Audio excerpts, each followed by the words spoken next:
YouTube base training ভিডিওর পক্ষ থেকে সবাইকে স্বাগতম। আমি আজকে ফেস সিকোয়েন্স নিয়ে আলোচনা করব। আমরা গত একটা ভিডিওতে ফেস সিকোয়েন্স কীভাবে পরিমাপ করতে হয় সেটি দেখিয়েছিলাম। সেখানে আমরা বলতে পারতাম যে এটি হলো থ্রি ফেজ লাইন ডিটেক্টর, অর্থাৎ থ্রি ফেজ লাইন কীভাবে চেক করা হয়। তো ফেস সিকোয়েন্স বিষয়টা হলো এরকম, যেমন যদি মনে করি যে এটা একটি রেখা, যেমন এ এবং বি। তো এই রেখাটা যেমন আমরা আঁকার সময় যদি দেখা এটা দিক আছে, কোন দিক থেকে আঁকা হলো, যেমন এ থেকে এ বির দিকে যাচ্ছে, তাহলে এটা আমরা লিখতে পারি যে এ বি। এখন অন্য একটি রেখা, একই রেখা যেখানে এ এবং বি, বাট বি এর দিকে আসছে, সেই ক্ষেত্রে আমরা কি লিখব? সেই ক্ষেত্রে আমরা লিখব বি এ, অর্থাৎ গন্তব্যটা কোন জায়গাতে হলো এবং সে মানে শুরুটা কোন জায়গায় হলো এবং তার গন্তব্য কোন দিকে। তাহলে শুরুটা আমরা প্রথমে লিখছি, পরবর্তীতে তার গন্তব্য আমরা লিখছি। তো এটাই হলো সিকোয়েন্স, যে সে কোন দিক নির্দেশ করছে, কোন দিকে যাচ্ছে। তো থ্রি ফেজ সিকোয়েন্স বলতে যেমন আমাদের তিনটি ফেজ রয়েছে। আমরা যদি সেটা চিন্তা করি যে আর, ওয়াই এবং বি, অথবা আমরা লিখতে পারি আর এস টি। তো এখানে আমরা সচরাচর জানি যে আর এর পরে ওয়াই, ওয়াই পরে বি এবং বির পরে আর। তো সেই রকম সিকোয়েন্স অনুযায়ী তার মানে আর থেকে ওয়াই দিকে বিদ্যুৎটা আসছে, যেটা নির্দেশ করে।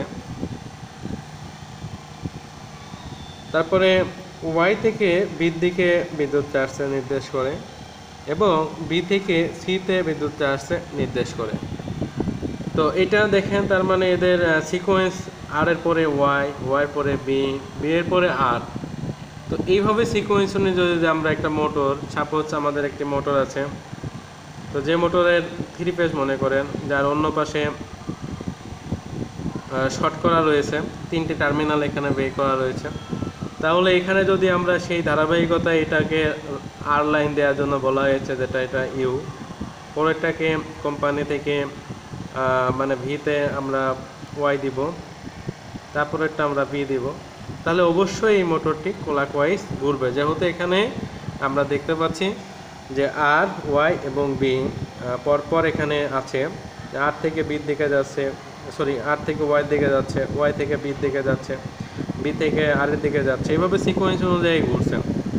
এখন যদি আমরা এই তিনটা যে কোনো একটি অবস্থান পরিবর্তন করি, তাহলে এটির অবস্থা কি হবে? তো সেই ক্ষেত্রে চলুন দেখা যাক। মনে করেন যে আমরা এখানে প্রথমে যেখানে আর লিখছিলাম সেই জায়গাটাতে ওয়াই লিখলাম, পরে যেখানে ওয়াই ছিল সেই জায়গাতে আমরা আর লিখলাম, এবং যেখানে বি ছিল বি এর জায়গায় বি থেকে গেল।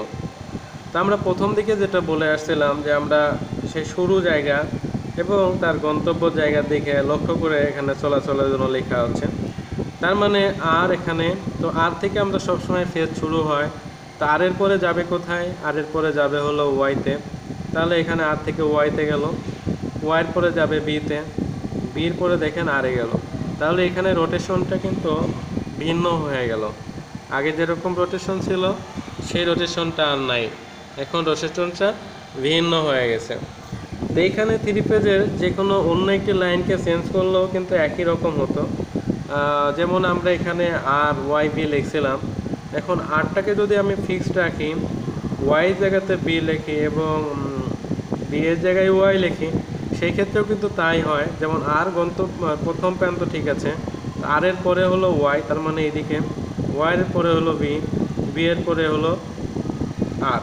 তাহলে এই ক্ষেত্রে দেখেন এটাও কিন্তু এই তুলনায় এই অবস্থা থেকে সে অ্যান্টি ক্লকওয়াইজ হয়ে যাচ্ছে।